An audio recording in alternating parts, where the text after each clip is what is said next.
जय श्री राम, जय माता दी।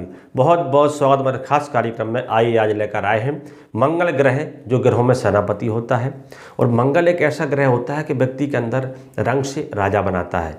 मंगल किस भाव में बैठकर क्या फल देगा वो विस्तार से जानेंगे। चैनल को सब्सक्राइब करें, लाइक करें। बहुत सारे उपायों के साथ हम बताएंगे मंगल ग्रह कहाँ बैठकर क्या फल देता है और आपके जीवन में राज्य कैसे बनता है। 12वें भाव लगन से लेके और 12वें भाव तक हम विवेचन करेंगे। तो पहले घर में यदि लगन में यदि मंगल आपका विराजमान है तो ऐसा व्यक्ति सेनापति यानी कि अपने जीवन में सेल्फ मेहनत करके बढ़ना चाहता है। किसी के अधीन रहना पसंद उसको नहीं रहता है। उनकी वाणी कर्कश होगी, गुस्सा बहुत ज़्यादा आएगा और उनके पेट में दिक्कत बनी रहेगी। और ऐसा व्यक्ति कहीं ना कहीं गवर्नमेंट में जाता है, खाकी वर्दी यानी पुलिस डिपार्ट में जाता है और उसके अंदर ऐसी ख्वाहिश रहती है कि मैं सरकार की सेवा करूं और पुलिस डिपार्टमेंट में जाऊं। तो पहले घर का जो मंगल होता है तो मांगलिक बनाएगा आपको। आपकी कुंडली में जैसे कहीं मंगल बन तो मांगलिक होगा, तो आपको शादी में विशेष ध्यान रखना है। और आपको गवर्नमेंट से के प्रति आपकी भावना अच्छी रहेगी, जाने के लिए उसमें योग बनेगा। और कहीं ना कहीं आपके हेल्थ में दिक्कत रहेगी, वो भी पेट में, उस पर विशेष ध्यान देना है। कैसे कैसे उसका उपाय है हम विस्तार से आपको लास्ट में बताएंगे। द्वितीय भाव में यदि मंगल विराजमान है तो ऐसे में क्या होता है कि शादी लेट से होती है और कहीं ना कहीं धन आता है लेकिन धन का ठहराव नहीं रहता है, चला जाता है। दोस्तों पर, कुटुंब पर, परिवार पे सब विश्वास करते हैं आप, लेकिन उसका कहीं ना कहीं आपका बेनिफिट नहीं मिलता है। आपके भाइयों में भी आपका एक तालमेल जो होता है वो ठीक नहीं रहता है।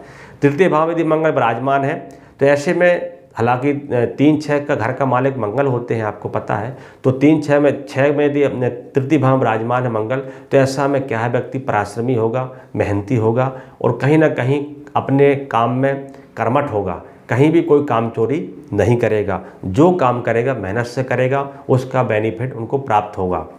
फिर भी लोग आप किसी पर विश्वास ना करें, आप अपनी चीज़ को पहले समझें और पूरा समझने के बाद फिर आप उसको पूरा करें तो उसमें आपको लाभ मिलेगा। कभी कभी ओवर आप लेकर चलेंगे या कुछ चीज़ें एक्स्ट्रा चलेंगे तो उसमें आपको हानि भी हो सकती है। चतुर्थ में मंगल विराजमान रहेंगे तो यह मांगलिक योग बनेगा। शादी आपकी विलंब से होगी या लव मैरिज करके आपका रिश्ता टूट जाएगा और आपको जो है ज़्यादा मेहनत करनी पड़ेगी कोई भूमि की प्राप्ति के लिए या कोई रिश्ता जब बनाने के लिए, रिश्तों को ढूंढने के लिए। ये आपको दिक्कतें बनी रहती हैं। तो पहले कुंडली का विवेचन करवाएं, उसके बाद पता चलेगा कि चतुर्थ भाव मंगल आपका क्या फल दे रहा।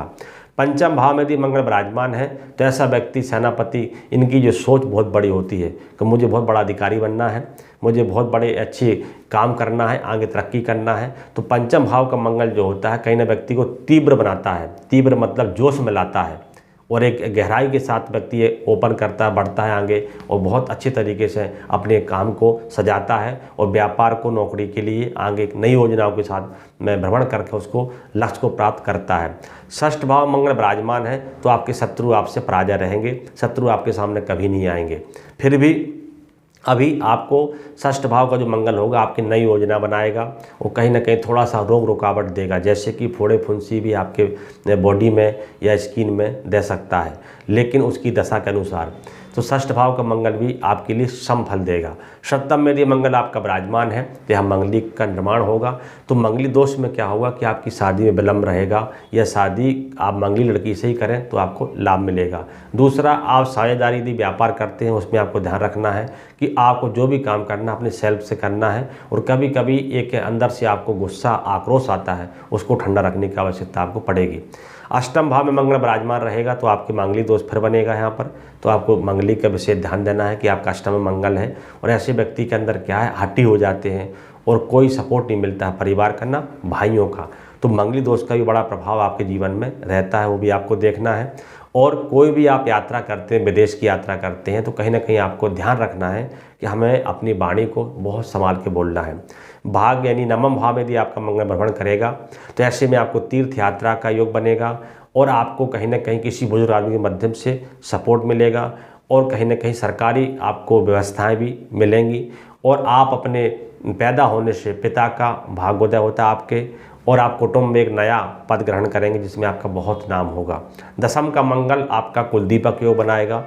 तो पैदा होने से आपके घर में बहुत खुशखबरी आएगी और आपके पिताजी का नाम बहुत ज़्यादा होगा और आप उसको नाम को ले जाएंगे आगे तक। क्यों? क्योंकि आपका कुलदीपक का निर्माण होता है और आप गवर्नमेंट से लेकर और एक बहुत बड़े जो पद होते हैं, या कह सकते हैं फिल्मी दुनिया में आपका नाम होगा, या बहुत बड़ी सारी चीज़ों में आपको उसमें प्राप्त होता है। एकादश का जो मंगल होता है, ऐसा व्यक्ति बहुत बड़ा बिल्डर होता है, प्रॉपर्टी का मसीहा होता है, और कई इसके मकान होते हैं, मतलब कई मकानों का ही मालिक होता है। तो ऐसे में एकादश का जो मंगल होता है अच्छा प्रभावकारी होता है, वो पूरे परिवार को सजा के रखता है, पूरे परिवार को कोऑपरेट और सपोर्ट करता है। 12वां मंगल यदि आपका है तो ऐसे में यहाँ मंगली दोष का निर्माण होगा। तो आपके लिए मैरिज में विशेष ध्यान देना है। शादी में आप शादी जो कर मंगली लड़की से करेंगे, प्लस उसके अलावा आप लव मैरिज करते हैं तो उसमें भी ध्यान रखना है कि वो मांगलिक है कि नहीं है, पहला प्लस ध्यान रखना है।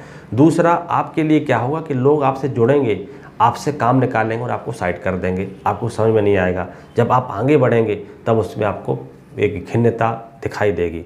तो 12वां मंगल भी आपको अच्छा फल नहीं देता है, कहीं ना कहीं व्यक्ति के जीवन में बहुत संघर्ष कराता है, बहुत सारी चुनौतियों को सामने लाता है, और बहुत सारी यात्रा भी कराता है। रिजल्ट एकदम से जो यात्रा होती है, जल्दीबाजी में यात्रा कराता है, उससे भी आपको कहीं ना कहीं पूर्ण लाभ नहीं मिलता है।